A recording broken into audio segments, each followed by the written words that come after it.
Salut à tous, ici Nicolas Duvernois, en direct de nos bureaux qu'on n'utilise plus parce que c'est le télétravail.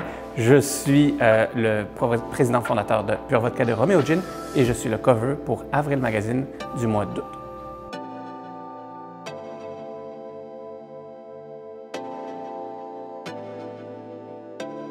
Oui, Nicolas, donc si on se met un petit peu dans le bain de qu'est-ce que tu fais, tu as tellement un parcours comme impressionnant, tu touches à tout, on dirait que je ne sais même pas par où commencer. Si tu te décrivais là, vite, en quelques mots, d'où tu es parti, puis où tu es.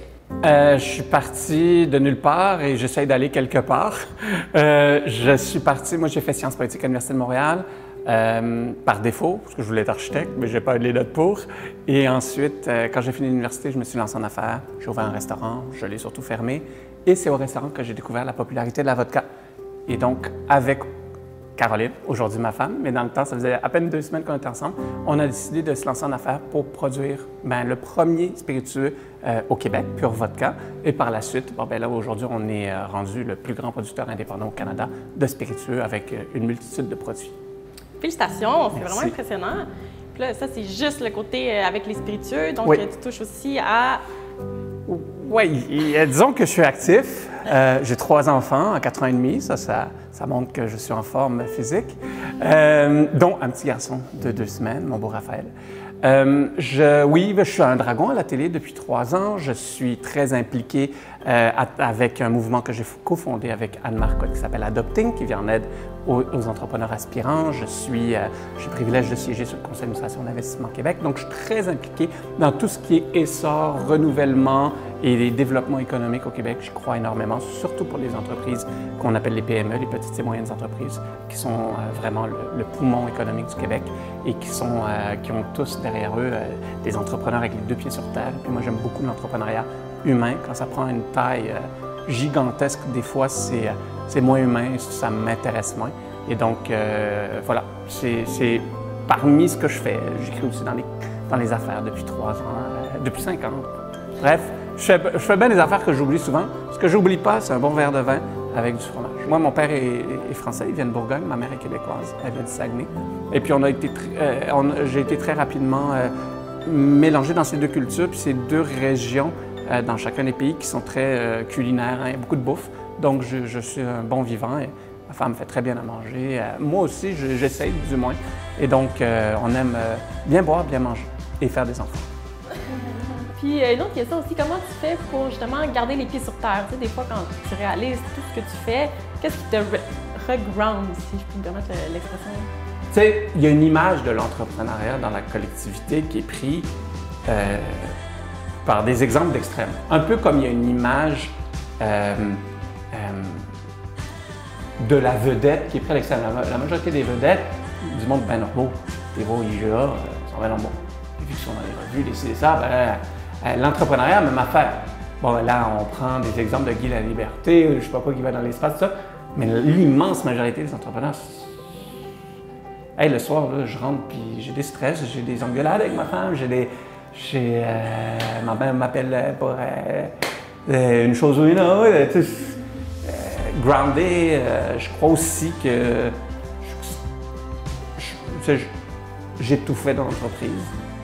Puis s'il faut que je recommence quelque chose que j'ai pas fait depuis des années, genre remettre des étiquettes, je sais pas quoi, je vais le faire. Il n'y a pas de... Si tes pieds s'envolent, ça veut dire que tu as de l'air dans la tête. Moi, il n'y a pas de place pour de la perte de temps, donc il n'y a pas de place pour de l'air. Tu sais, moi, c'est real shit. Moi, j'aime travailler, je suis un workaholic.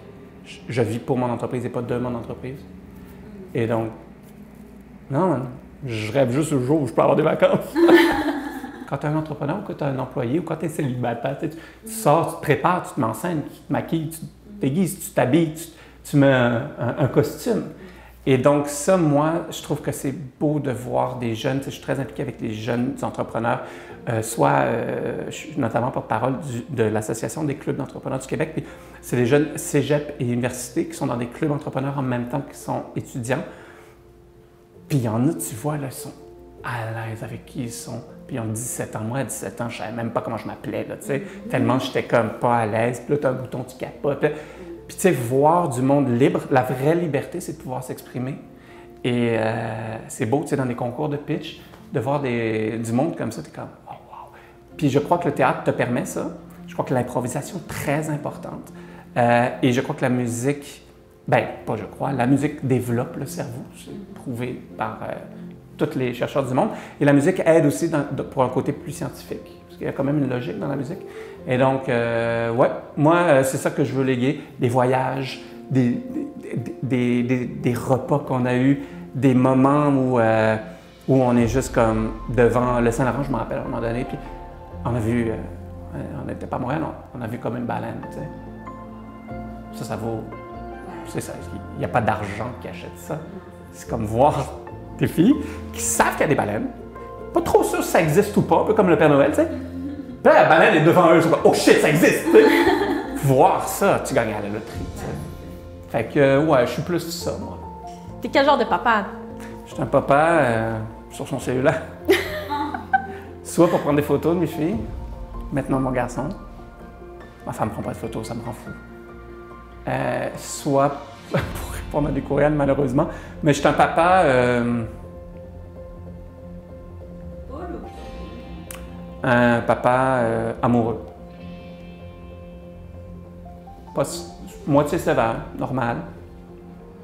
En admiration, mauvais. Protecteur, pas l'infini, mais protecteur.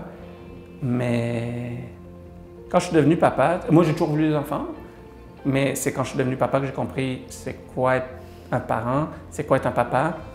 Puis être un papa, c'est finalement, c'est aucunement scientifique, le sperme et l'ovule. Être un papa, c'est la personne qui est le papa. Tu sais. Puis, ouais. Fait que moi, j'aime les enfants, j'aime les amis de mes filles. Tu sais, je trouve ça beau, un enfant. C'est tellement... Quand est-ce qu'on nous fuck tout? Tu sais, je sais pas à quelle année, là, on déraille puis on devient imbécile, là. Mais les écouter, surtout Victoria, tu sais, à 5 ans, là. Puis Charlotte aussi, 3 ans. Tu les écoutes parler, t'es comme... OK, ils sont plus intelligents que moi. Parce que c'est pas les connaissances, leur intelligence, c'est juste des déductions de la nature. Ils voient les affaires autrement, ou comme telles qu'elles sont, sans... C'est fou. L'autre jour, il y a plu. J'habite sur le Mont-Royal, fait que j'ai beaucoup d'arbres. Et à la fin de la journée, il y a un gros soleil. Mais il y a un vent, il y a eu un coup de vent, et les gouttes sur les feuilles sont tombées. Puis Charlotte m'a dit, pourquoi les arbres pleurent? J'étais comme, OK, je peux pas pleurer pour ça. Est-ce qu'il faut que je pleure? J'ai envie de pleurer, moi. 2, je suis comme, c'est l'intelligence à l'état pur. C'est poétique, c'est philosophique, c'est tout, là. C'est comme, wow! Mettre ça dans un poème ou dans une chanson, c'est hallucinant, là. Fait que je suis un papa frisson. J'ai des frissons de les voir grandir. Ouais. Ah, elles sont belles.